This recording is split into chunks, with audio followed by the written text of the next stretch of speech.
It just worked. Yep. Alexa, okay Google, hey Siri, set a reminder to subscribe to Smarter Every Day.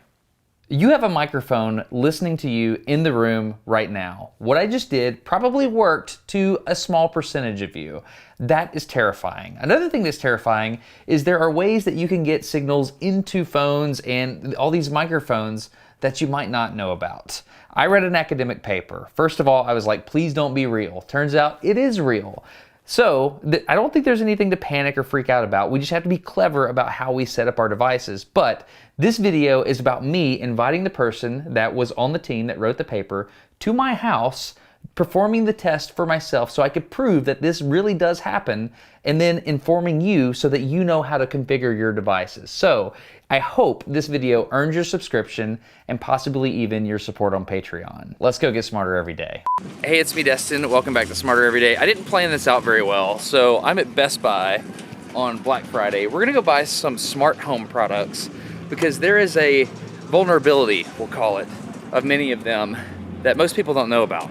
Let's go meet Ben, who's been doing some research on this. He should be at the smart home product aisle. You're Ben, right? Yes, I am. Nice to meet you, dude. Nice to meet you. You even got a shirt. Look Yep, at I do. you. So Ben works at the University of Michigan. You're from Huntsville, right? Yes. Okay, Yeah, I and grew up in Huntsville. you've been working on this way to exploit smart home products with lasers, right? Yes. Okay, cool. So this is new data. We had it go public about a month ago, so. We're gonna buy some products here, right? Yep. Some stuff we can control with the Amazon Alexa and the Google Home. Maybe Siri if you want to try your phone. Siri? Okay, yeah, let's try it. Let's see what we got. After a few minutes of deciding what products to buy, it became clear to me that Ben had specific knowledge about the vulnerabilities associated with each individual device. There are some software problems with how August handles this, which makes it more vulnerable. So you can still get a signal into it, but the range is reduced a lot because it gets attenuated by the fabric. So we have a garage door, a door lock, we have a thermostat, now we're gonna get a light bulb. There you go, man. Thanks. I think we should have got a cart. I don't know if you've noticed lately, but there's a ton of advertising dollars being spent on trying to convince you to put smart home products in your house. So there is no sponsor for this video. I want to say thank you to everyone that supports at patreon.com/smartereveryday. You allow me to make videos like this, no sponsor dollars whatsoever. So thank you, because the patrons are who allowed me to purchase these products, take them home, and unbox them. In a smart home, you have two types of devices. You have all the stuff that's designed to be controlled, like lights, thermostat, power outlets, even door locks and a garage door opener. All of that can be controlled by all of this to make your life more convenient. We have products from Google, Samsung, Apple, Amazon, all of this stuff. You can use your voice to get around the password requirement and literally control things in your house. So the question is there a way to input the voice command from a long distance away and control things in the house without permission? We only had a few hours to do this demonstration, so I started setting everything up in the house, which felt a little bit like inviting Big Brother into the house, and Ben started setting up his laser, which was surprisingly low tech. In fact, at one point he had an issue with it, and he fixed it really quickly with a soldering iron. Anyway, he's going to use a 450 nanometer blue laser for this experiment, but Ben said this technique works with several different wavelengths, like red, green, or even infrared, which humans can't see. Hey Google, we're about to shoot you with a laser. My apologies. I don't understand. You will. Let me show you what we're about to do. If you were to look at any of these devices, you would see these little holes on them. You have to zoom in really, really tight, but you'll see them. They're right there. And behind that hole is a special type of microphone. It's a micro electromechanical system, or a MEMS microphone. I've asked Ben to send me a sample of all these MEMS microphones, and he sent me this. So these are different manufacturers, and these all go in different types of devices, depending on if you have a Samsung or an iPhone or whatever it is you have. What we're gonna do is, I've 3D printed an adapter for the GH5 camera here. We're gonna put this camera on top of the microscope here, and we're gonna look at these microphones and see exactly how they're designed. Let's start by looking at this one on the upper right here, manufactured by CUI. Okay, as we zoom in on this thing in focus, you can see it kind of looks like a gold bar, and that's because that's the can that this thing is housed in. If we scroll over to the microphone itself, once we take that can off, look at that. We can zoom in a little bit. That super tiny diaphragm is the exact thing that vibrates due to sound. According to the stuff I read, it's kind of like a flexible film, and when it's charged up, it functions like a capacitor. And when that film flexes because of the sound that's hitting it, the capacitance changes, and that's detectable by the circuit it's attached to, and those changes can then be converted into a digital waveform. You can see there's a lead going to one side of the diaphragm, and I'm assuming that lead on the other side may be ground. If you look this up on DigiKey, this part is only about 45 cents, depending on how many you buy. Okay, so now let's go down to the bottom right of this slide here, and let's look at this one manufactured by PUI. This design is different. They use a piezoelectric element instead of that capacitance diaphragm technique, but this is fascinating. Look how complicated this design is. That membrane and those little zigzags, they went to great lengths to manufacture this. The next one is similar. It's by Vesper. It's also a piezoelectric element. Look at it though. It is round in design, whereas the last one was that square shape with the zigzags. So this is very different. I don't know if that membrane over the top has anything to do with waterproofing or not. All these from about the 8 o'clock position all the way to the top, they're manufactured by a company called Knowles. Okay, let's zoom in here on the SPV-08A. Look at that. It looks like a single diaphragm, just like that other one earlier, only there seems to be these little holes in it. Man, I love microscopes. And the last one I want to show you is this one right here at the very top. Okay, there is the housing again, and once we take the housing off, look at that. There are 2 little diaphragms there. That is fascinating. Really, really cool to look at and think about all these things that are listening to us all the time. If I am typing on my phone, I know exactly what inputs I'm able to give the phone, and those turn into commands and things happen. This is different. This is an always listening microphone that also is given through software the same authority to provide commands to my phone. Ben is not going to stimulate these things with acoustic energy. He's going to hit it with a laser beam, and somehow that is going to provide energy into it in a way that the phone can understand, and it provides a command. So to do that, I have to understand how light is getting a command to my phone. I don't really understand. So how does light input sound into a device? So there's a couple of different ways that we think it's working. We've talked with some vendors and manufacturers, and some of them think that it's actually like a photoelectric effect, where basically you have light entering the MEMS microphone device, bouncing off some of the walls and hitting the electronics to induce a current just from light interacting with silicon. But there's also the potential with some of our experiments, we're seeing that maybe there's some thermal effects on the membrane of the microphone that's causing it to expand and cause this vibration as well. So we're still in the process of figuring out exactly what's going on. Okay, we finally have all the devices set up. Ben is sitting here with the laser ready to go. So we have this camera here looking at this Nest thermostat. We have this Google Home here, and we've got the microphone right here that we're gonna be aiming for. We're gonna be monitoring it with Nest cameras, of course. That camera's gonna see when the laser cuts on.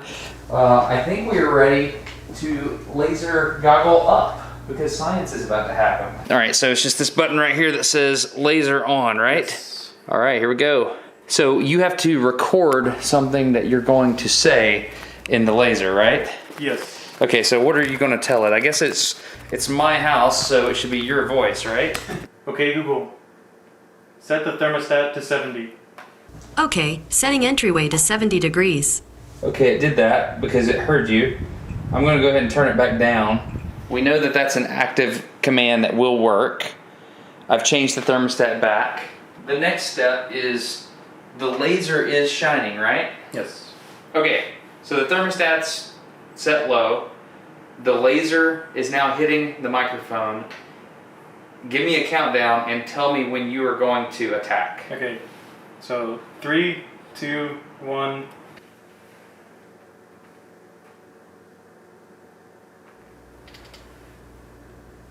Okay, setting entryway to 70 degrees.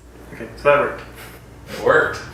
So you just used lasers to set my thermostat without any volume whatsoever. Like I didn't hear anything. Okay, go for it.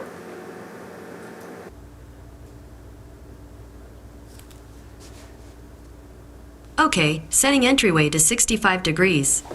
That's crazy, dude. Yeah. That's crazy. There it is. 65. Man. Okay, now we are going to attack an Amazon Echo Dot, 3rd generation. Let me see your waveform. What are you gonna have it do this time? So we're gonna have it set the light above it to turn green. That light above it. Okay. Okay. What's happening? You know what it's? Oh, it's blue now. Yeah.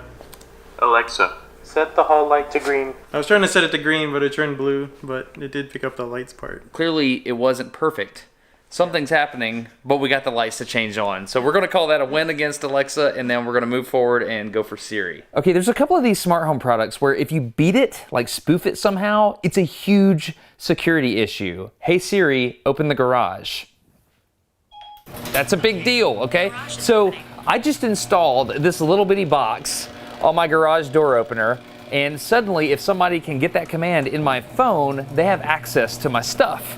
But the thing about this is we were trying to bang all these things out in one night, and we ran into some issues. With an iPhone, there's a few different things that make it different. Number one, if you are trying to talk to it, it's not just listening for anybody, it's listening for a specific voice on a specific phone. That can be beat pretty easily though. Can you try to sound like me? I can. Hey Siri. Hey, it worked. It worked! Okay, yeah, so we beat that. All right. Number two, sometimes if the phone is locked, this will happen. You'll need to unlock your iPhone first. Hey Siri, open the garage. You'll need to unlock your iPhone first. That is very important. The decision to not allow an assistant to open or unlock anything unless the phone is unlocked is very crucial. I haven't tested a Samsung or any of the other phones, but that is important, and I can only assume they're doing the same thing. There's another way phones are different though. Phones are sometimes a little bit more difficult than home assistants because the microphones are deeper or sometimes angled inside the hardware. We spent about 25 minutes trying to align the laser to the iPhone 11, but because Ben had a flight the next morning, we decided to stop because he said he was gonna send me this footage from his lab. They figured out how to open things with an iPhone 10 using lasers, or iPhone X, I don't know what you call it. So at this point, I think we have to move outside, right? Yes. Okay, now we are outside with the setup, and we are shooting through a window. Let me show you the window here.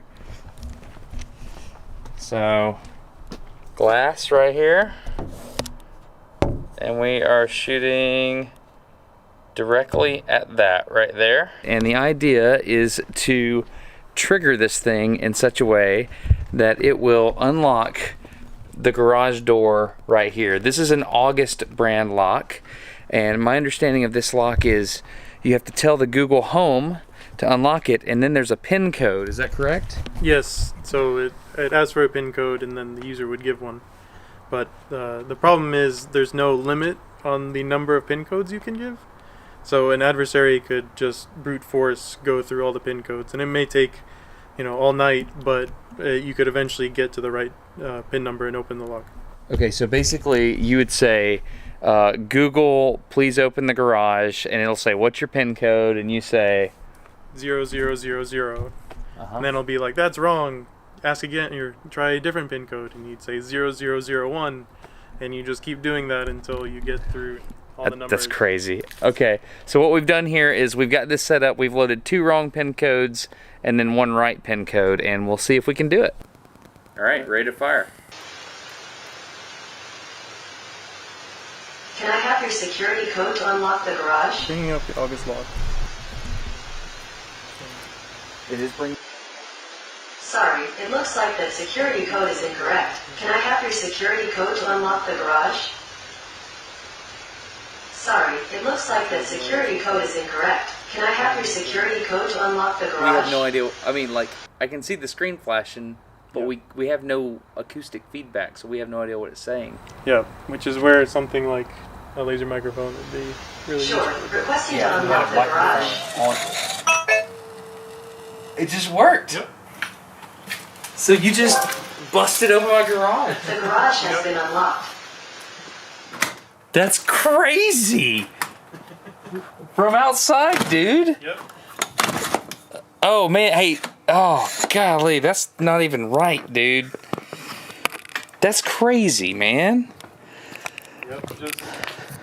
So I mean, it would take a long time or to know the passcode, but just from outside here, we can shoot inside and get in. That's nuts, man. I mean, if you think about it, there's a lot that has to go on. There's a lot of alignment issues. There's a power issue getting the laser, in the right spot. Some of the systems like Siri, for example, like we can get Siri to tell us the time and the date and stuff like that, but we couldn't get Siri to open the garage door while it was locked. So I don't think people are like crazy vulnerable right now. But this demonstrates a capability that most people did not understand, which is that light can influence MEMS microphones, correct? Yes. The best way to defend against this attack at all is just keep your devices out of line of sight of, if someone can get line of sight on the microphone, then you might be able to influence it. That's the best way for a normal person to defend against it. Okay, so we controlled a device which has the ability to control things in your house through a window with a laser. We did it with a visible laser, but it's also possible with an infrared invisible laser. I want everyone to know this. Send this video to someone. When I was thinking about what to say in this outro, I was like, you know what? I'm just gonna try something crazy. Hey Google, unlock the garage. Can I have your security code to unlock the garage? I'm able to communicate with that thing from outside the house, and it's just the passcode keeping me from getting in. This model of door lock behaves differently. Hey Google, unlock the front door. Sorry, I can't unlock the front door remotely. Now, I'm not saying that the ability to unlock the front door is altogether bad. In fact, it's life-changing for some people. My uncle's in a wheelchair, and the ability to remotely answer his door is huge. And that PIN code issue we talked about earlier, that's already been patched by the software engineers at August. This video is not about throwing stones at any one company. It's just a realization that sometimes when we design things with one intended purpose, sometimes they have other features that we didn't know about. As a mechanical engineer, I would have never thought to shoot a laser at a microphone. As a computer scientist or a software engineer, when you design a system to be rock solid, your code is good, the moment you plug that into another system, you inherit all the vulnerabilities of that system as well. You as a consumer have to be thinking about your own security and safety. Configure your systems to best protect you and your family. Please consider subscribing to this channel if this is the kind of internet you like to watch. I hope you enjoy it.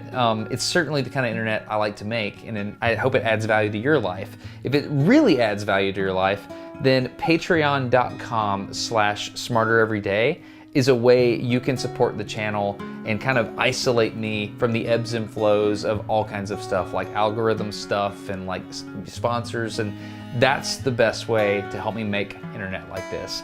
Patreon.com/smartereveryday. Please consider that. If not, no big deal. I'm just glad you're here. This was awesome and fun, and I'm honored that you gave me your time to watch this video. A huge thanks to Ben Sear for coming down. He's a PhD student in computer science at the University of Michigan. He worked on this project with all of these people. He wanted me to make sure that you saw their names because they worked very hard on this as a team, and I am grateful for what they've done. So if people want to read the paper that you guys wrote, where do they do that? So that's at the lightcommands.com website is where we have all our demos and the paper. That's awesome, man. Thank you so much for your time. This was wildly interesting. Later, buddy. See ya. I said see you like you're leaving or something. Whatever. Let me help you clean up. Thank you so much for coming here.